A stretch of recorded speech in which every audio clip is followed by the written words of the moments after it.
ये कहानी हैदराबाद शहर की है। एक लड़का स्कूटर पर जा रहा था और गलती से उससे लाल बत्ती क्रॉस हो जाती है। जैसे ही वो लाल बत्ती पार करता है तो पास में खड़े पुलिस वाले उसे इशारा करके रोक लेते हैं। लड़का तुरंत रुक जाता है। फिर पुलिस वाले उससे कहते हैं कि तुम्हें चालान कटवाना पड़ेगा क्योंकि तुमने ट्रैफिक नियम तोड़ा है। लड़का काफ़ी विनती करता है और कहता है कि साहब, मुझसे गलती हो गई है, माफ़ कर दीजिए, आगे से ऐसा नहीं होगा। लेकिन पुलिस वाले मानने को तैयार नहीं होते और साफ कह देते हैं कि चालान तो जरूर कटेगा। लड़का कहता है कि ठीक है, चालान काट दीजिए। जैसे ही चालान की प्रक्रिया शुरू होती है, पुलिस वाले उससे पूछते हैं कि स्कूटर किसके नाम पर है। लड़का कहता है कि स्कूटर उसका है, लेकिन पुलिस वाले जब चेक करते हैं रिकॉर्ड तो स्कूटर अंजू नाम की महिला के नाम पर होता है। ये सुनते ही लड़का घबरा जाता है और उसकी बातों में हिचकिचाहट आने लगती है। वे कहता है कि उसने ये स्कूटर हाल ही में एक जानने वाले से खरीदा था। अब पुलिस उस व्यक्ति से बात करवाने को कहती है। अब जिस व्यक्ति से उसने वो स्कूटर खरीदा था, जब वो सामने आता है तो वो भी कहता है कि उसने स्कूटर बेचा था, लेकिन जब उससे पूछा जाता है कि स्कूटर असल में किसका था तो वो सही जवाब नहीं दे पाता।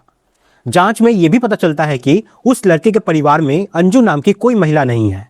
जब पुलिस का शक यहाँ पे और बढ़ जाता है, फिर पुलिस यहाँ पे दबाव डालती है और दबाव डालने पर लड़का बताता है कि अंजू उसकी सास का नाम है और स्कूटर जो है वो उसी का है। पुलिस कहती है कि फिर अपने सास से मुझे बात कराओ, लेकिन वो मना कर देता है और कहता है कि वो उसकी बेटी से बात करवा सकता है। जब बेटी से बात होती है तो वो रोने लगती है और बताती है कि उसके पिता 2021 में उसे छोड़कर चले गए थे और उसकी माँ भी 2025 में अचानक गायब हो गई। वो कहती है कि उसकी माँ अपनी प्रेमी के साथ भाग गई है और पुलिस ने उनकी कोई मदद नहीं की। लेकिन पुलिस इस कहानी पर पूरी तरीके से विश्वास नहीं करती और गहराई से जांच शुरू कर देती है। जांच में जो सच सामने आता है वो बेहद चौंकाने वाला होता है। पुलिस खुलासा करती है कि उस महिला की हत्या हो चुकी थी, यानी कि अंजू की हत्या हो चुकी थी जिसके नाम पे वो स्कूटर था, और उसकी लाश को उसके घर के अंदर ही दफना दिया गया था। अब ये कहानी शुरू होती है हैदराबाद से। हैदराबाद के भगत नगर इलाके में रहने वाली अंजू दासानी, जिसकी उम्र लगभग 44 साल थी, अपनी 2 बेटियों के साथ वो वहां पे रहती थी।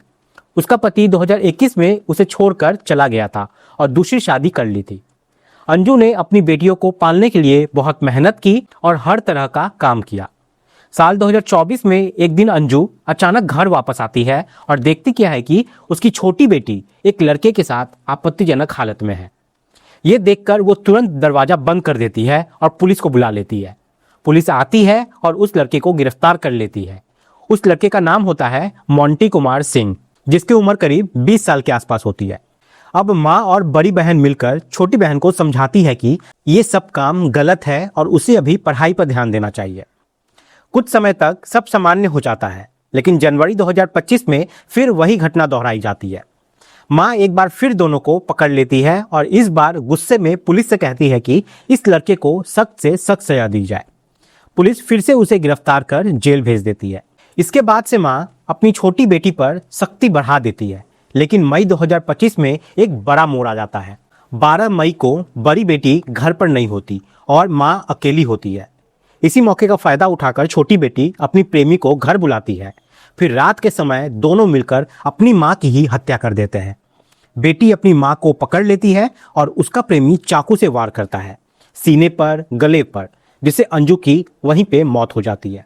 इसके बाद दोनों घबरा जाते हैं और सोचते हैं कि अब लाश की क्या की जाए।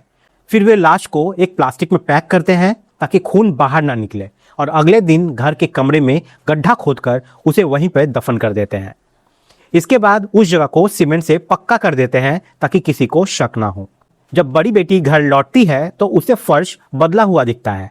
पूछने पर छोटी बहन कहती है कि चूहों के कारण उसने फर्श ठीक करवाया है। बड़ी बहन को उस पर भरोसा हो जाता है और उसे कोई शक नहीं होता। माँ के गायब होने पर छोटी बहन कहानी बनाती है कि माँ भी अपनी प्रेमी के साथ भाग गई है। दोनों बहन माँ को ढूंढने का नाटक करती है, लेकिन असलियत किसी को पता नहीं चलता। समय बीतता जाता है और ये राज घर के अंदर ही दफन रहता है।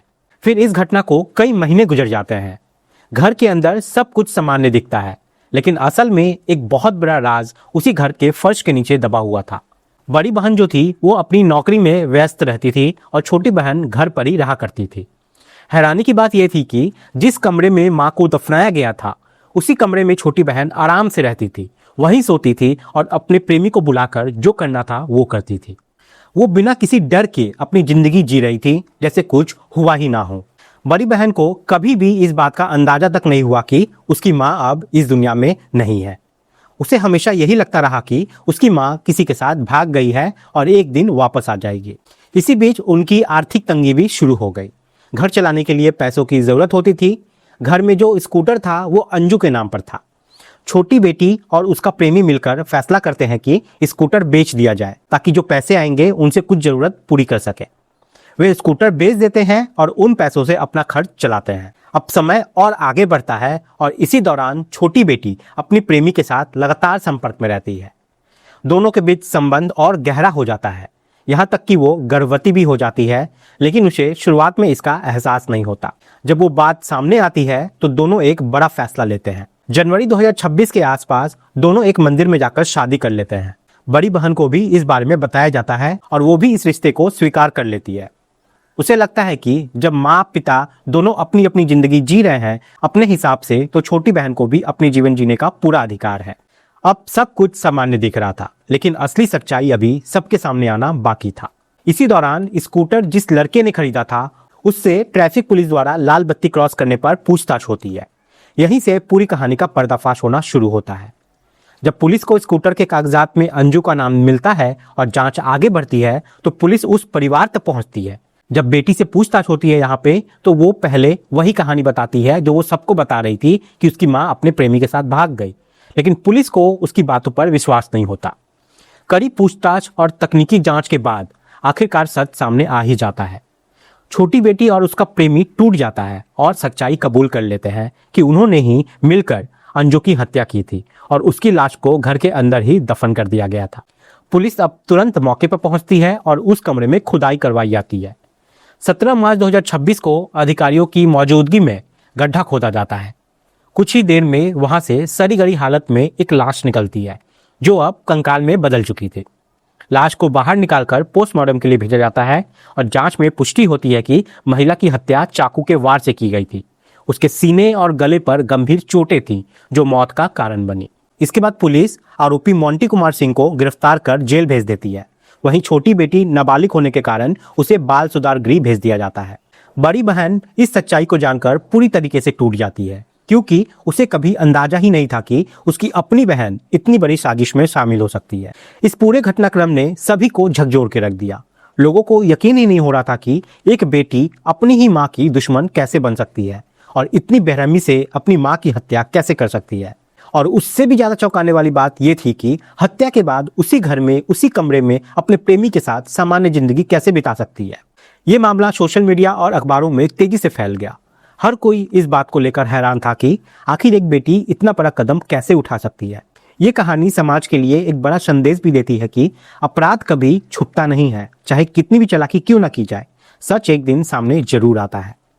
अगर शुरुआत में ही पुलिस गुमशुदगी के मामले को गंभीरता से लेती तो शायद ये राज बहुत पहले ही खुल जाना था, लेकिन लापरवाही के कारण मामला ठंडे बस्ते में चला गया और सच्चाई सामने आने में 10 महीने लग गए। आखिरकार एक छोटी सी ट्रैफिक गलती ने इतना बड़ा सच उजागर कर दिया। दोस्तों, आप सब सतर्क रहें, सावधान रहें। आज के लिए इतना ही, मिलते हैं अगले वीडियो में। तब तक के लिए धन्यवाद।